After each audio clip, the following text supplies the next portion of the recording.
Het is altijd een groot feest, een mooie dag. Van tevoren al het opbouwen en vergaderen en een drankje erbij. Het is altijd gezellig. En dan zou je om 5 uur beginnen van de morgen. Is dat ik slagen? Het is jouw zijn, Jan. Ik ben even wat optimistisch op een vredenacht. Dus, maar het jelle ook al later maakt ik weer niks uit. Hey, hoeveel bussen zie je nou op Triesje? We hebben nu 28 bussen en wederom het kanon weg.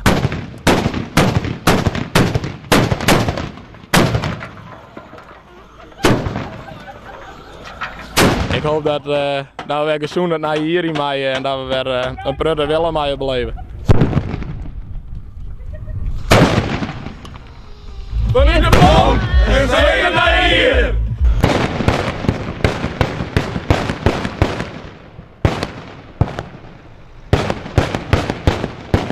We hebben een prudde opbouw van de week, een prudde geregeld. Dus we kunnen al dit mooi met 4 zo'n bus. We hadden wat meer animo. We hadden jongere jeugd hadden wat bibelutsen en die vinden het zelf ook mooi. We ben hier, ja, een stuk als 20 wordt denk ik. Nou, is dat wel leuk om trouw? Nou, vaak donker maar wel eens wat van kant gaan, dan hebben we het feest maar wat in. En we hebben een zangerke hebben we er hier, hebben we er wat bij. Dus het wordt wel een mooi feestje.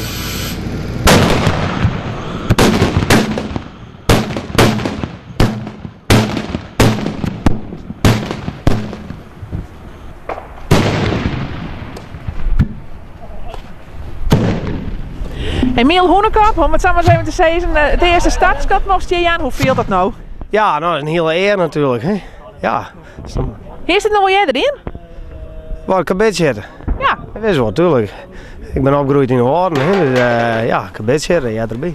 Ik vind het geweldig. Ik kom hier elke keer en ik vind het prachtig mooi om dit te zien hoe de jeugd dit al helemaal organiseert. Ze zijn hier al dagen van tevoren met dwaande. Ze hebben het weken van tevoren al uitgedacht. Ze zijn met de catering bezig, ze zijn met uitnodigingen bezig. Ze maken er een mooi feestje van heel veel mensen.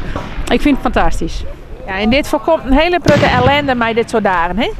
Ja, het is hier in Nantenbedie heel goed georganiseerd, maar dank aan onze burgemeester die het nou skieren gaat, die het wij gaat. En ik vind dat hij het op een fantastische manier aanpakt had door de jeugd en alle mensen die het belutsen binnen bij mooie evenementen van tevoren goede instructies te aan en na de tijd te bedanken op een gezellige joon.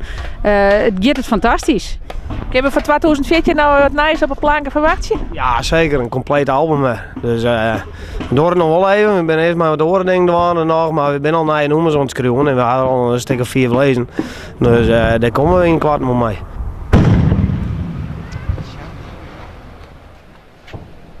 Je ziet toch een heel klein dorp, was de molen 200-300 inwoners, een dorp zonder school, maar toch een school waar een hele sterke gemeenschapssfeer houdt.